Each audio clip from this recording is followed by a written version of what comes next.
ஆனால் அவங்க ஒரு காரியத்தை சொல்லும்போது கீழ்ப்படியது நம்முடைய வேலை. அவங்க வேணான்னா வேணாம்.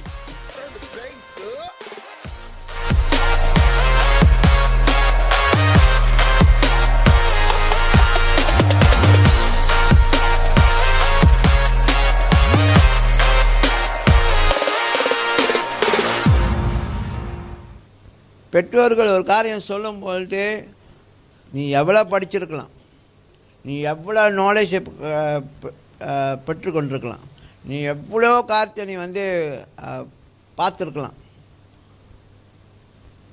ஆனால் அவங்க ஒரு காரியத்தை சொல்லும்பொழுது கீழ்ப்படியது நம்முடைய வேலை. அவங்க வேணான்னா வேணாம்,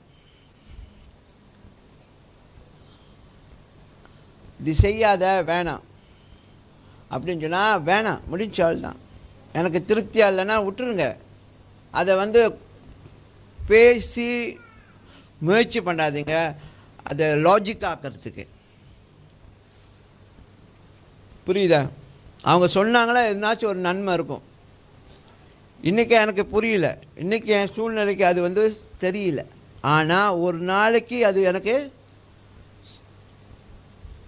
சரியாக வரும். ஏன் சொல்கிறாங்க?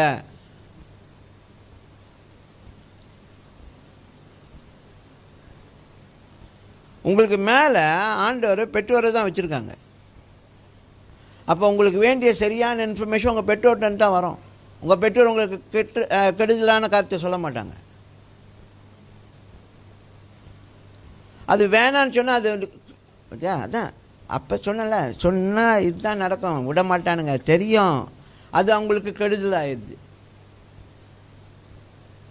வேணான்னு சொன்னது கெடுதல் ஆயிடுச்சான். எப்படி? அப்போ விட்டுட்டோன்னே பிற்பாடு நீ கெடுதலான காரியம் நடந்துச்சுன்னா ஐயோ அப்பயே அம்மா சொன்னாங்க. அப்போ பெற்றோர்கள் உங்களுக்கு ஒரு காரியம் சொன்னாங்கன்னா அவங்க உங்கள் லைஃப்பை குறித்த காரியத்தில் சில காரியங்களை சென்ஸ் பண்ணும்பொழுது கீழ்ப்படிங்க.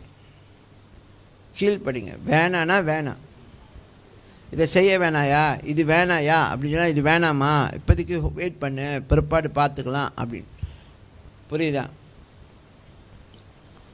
புரியுதா?